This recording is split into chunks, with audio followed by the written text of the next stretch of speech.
You have summoned me here, Master, to partake in this Holy Grail War. Allow me to introduce myself. I am your servant, the King of Reviews, the Black Critic Guy. Review 1.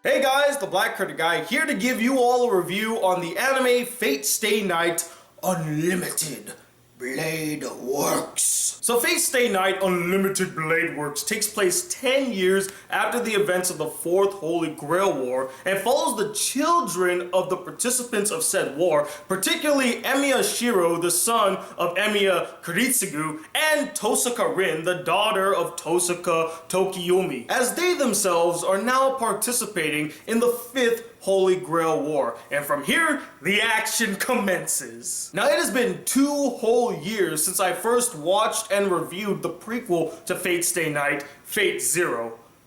Man, how time flies. And I, for one, got a kick out of Fate Zero with its fantastic animation, compelling action sequences, dark and complex story, and intriguing characters. And with that said, you could probably surmise that I was really looking forward to seeing its follow-up, Fate Stay Night. Now, I was going to watch the original Fate Stay Night, but a lot of you convinced me to stay away from that adaptation as it wasn't really that faithful and the ending wasn't really all that good. But as luck would have it, the same team behind Fate Zero were coming back together to do a remake on Fate Stay Night, but this time taking an alternate route, the Unlimited Blade Works route, which explains the weird name. I was always wondering, why was it called Unlimited Blade Works? And this is because there are 3 different routes in the game. One is the Fate route, one is the Unlimited Blade routes, and I forgot what the last one was, but there's 3 and they decided to take the second one. And I have to say, after watching this anime, it has everything I have come to expect from the Fate series and is on par with Fate Zero. I will say it's not as dark or complex as Fate Zero, but it is equally as interesting as Fate Zero. First off, the animation in this anime, holy shit, guys. It is spectacular in every sense of the word and completely eclipses its predecessor. If you thought Fate Zero had stellar animation, you have not seen Fate Stay Night Unlimited Blade Works, because it blows it right out of the water with its attention to detail, gorgeous and breathtaking scenery and backgrounds, great character designs, vivid colors all over the place, and very energetic and fast-paced movements with the characters, especially highlighted in its action sequences, which are just so engaging and thrilling to watch. I'm not even shitting you guys. The first fight in the anime between Archer and Lancer, oh my god, that was some fast-paced, intense shit that I could not take my eyes away from. It was goddamn mesmerizing. Without question, some of the best action set pieces I've seen in an anime all year. So fluid, energetic, and overall entertaining. Next up to bat is the voice acting. Now, I did watch this anime both in English dub and Japanese sub, and that's because the first half of the anime is available in English dub, but the second half is not. I'm guessing because they just wrapped up this year, so the voice cast has to get back together, re-record their lines, and do all that stuff. But I have to say, in both the English dub and the Japanese sub, every one of the voice actors did a really good job. There's only one person that I really had an issue with, and that was in the English dub, the girl who voiced Tosaka. For some reason, I just never really felt her performance, and even in some emotional scenes, I just never felt like she could capture the weight of the feelings that the character was going through during these emotional scenes. I don't know whether or not that's how the character's supposed to be, or that was just her voice acting. Point is, I didn't feel like she emoted well. Next, let's talk about the story. Now, as I mentioned earlier, this anime isn't as dark or complex as its predecessor, Fate Zero, which dealt with a lot of dark themes and almost felt like an intense chess match between the characters.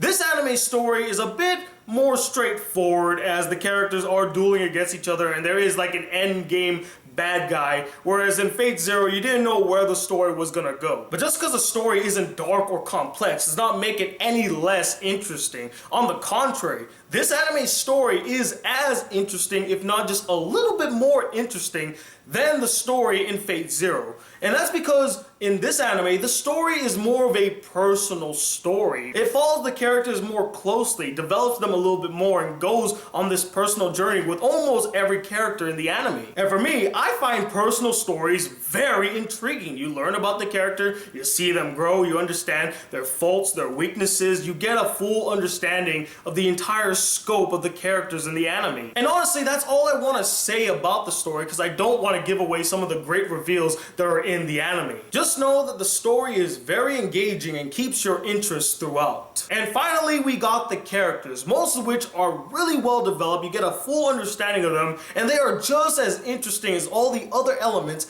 I mentioned in this review. Sure, you got a few cliche one-note characters, like this one character in the anime named Shinji, who I swear to God is like the biggest dickweed in the entire anime. You just want this guy to suffer and die. But for every one Shinji in the anime, there are 5 interesting, well-developed, and badass characters to follow. And it's not just the human characters that get focus and development, but also the servants in the anime. I was so surprised when the anime dedicated an entire episode at developing and exploring the backstory of Castor, who's kind of like one of the main antagonists of the show. But you get a full understanding of the character, where she's coming from, all the pain and suffering she's gone through, and why she really wants the Holy Grail. You actually get some insight on one of the main antagonists of the show. That is awesome. And I have to say, each and every one of the servants in this anime, besides one writer, were complete badasses, each one having their own unique skill and style that made them really stand out. First, there's Lancer, who's not only a complete badass in the anime, but also just a freaking champ. The things he does in this anime just make you want to cheer and applaud him. He's such a bro, and he's one of the coolest servants in the entire anime.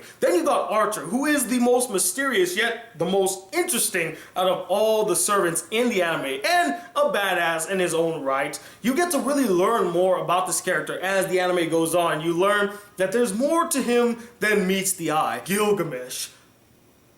I don't know what is up with this guy. He's an unstoppable force. He is even more unstoppable in this anime than he was in Fate Zero. If you thought he was tough in Fate Zero, holy shit, this guy is a formidable foe, and I just love his arrogance and how he just looks down upon people like, you can't touch me, I'm the king of heroes, fuck you. Gilgamesh, by definition, is just one of the most powerful and intriguing villains in anime, and just a treat to watch. As for the human characters, although most of them don't get a lot of attention, the 2 that get the most and are very well done were Shiro and Tosaka Rin, who both were just very well developed, so interesting, and I love their relationship. The best way I can describe their relationship is heartwarming. Every time I saw these 2 together, my heart just skipped a beat. It was just so lovely, so gentle. I loved their back and forth chemistry. It was just solid.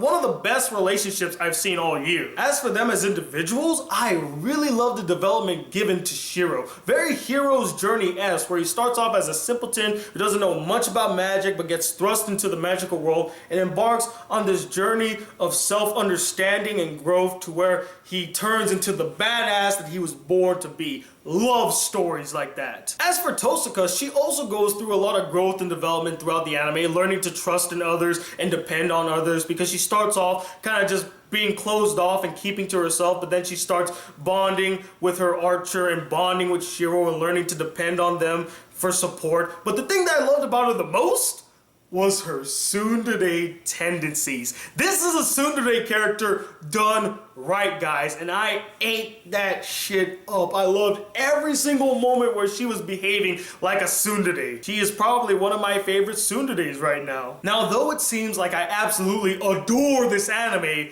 I did have a couple issues with it. The first and probably biggest issue I had with this anime is, although most of the characters were interesting and well developed, there were some characters in the anime that lacked further development or had endings that were completely underwhelming. Case in point, Remember that asshole Shinji I brought up earlier? Well, apparently he has a little sister named Sakura, and from how the anime presents her, it seemed as if she was supposed to play a pivotal role in the story. And upon further research, I did discover that her character does play pivotal roles in other routes in the Fate series. But in this anime, although they were building up to something like some great reveal, by halfway through the first half of the anime, she is completely pushed to the wayside and her relevance is forgotten. Like she doesn't play a role in the story anymore. To me, this just didn't make sense both on a story basis and a character basis. Why build this character up so much when she ends up contributing nothing to the story? She's completely wasted. And then there are characters that do contribute to the plot and are given some development, but they aren't used to their full potential, kind of like just sidelined throughout the entire anime. Their stories are left unresolved and their send-offs were extremely underwhelming. Two characters in particular, like when these characters left the anime, I was like, that's it? That's their send-off? They deserved a better send-off than what they were given in the anime. And I don't want to give away who they were, but one of them, you barely saw this character throughout the entire anime. In fact, I think the character only makes 3 appearances in the entire anime, and then they spend an entire episode developing the character, but then at the end of the episode, boom, they're gone. They're not in the anime anymore. And I'm like, what the hell? That character had a story that was unresolved, and now we will never see it completed. And the last issue I had with this anime was that its second half dragged on a bit too long. Some scenes just got really repetitive, with characters having the same flashbacks they had in previous episodes or saying the same monologue they said in previous episodes. Hell, Gilgamesh spends almost an entire episode just monologuing about how humanity is below him and how he wants to restart the world, and you're like, okay, I get it. You don't have to keep repeating yourself. It was almost like watching a Black Critic Guy review. But guys, overall, even with its minuscule issues, I still thoroughly enjoyed Fate Stay Night Unlimited Blade Works, and I could not, for the love of God, take my eyes off the screen. I was so invested in the story, the characters, the vivid animation, and the excellent action sequences, and I did not want to miss a single moment. I spent an entire day just watching this anime. I wanted to see what was coming next. And if an anime can do that to me, it definitely deserves a 4.5 out of 5 stars. It is one hell of an anime, and if you're a fan of the Fate series, and if you're a fan of Fate Zero, you definitely need to see Fate Stay Night Unlimited Blade Works. But anyway, what did you guys think of this anime? Did you enjoy it as much as I did? Or did you find it really boring and it just didn't compare to Fate Zero? And I would like to know, if you participated in the Holy Grail War, who would your servant be?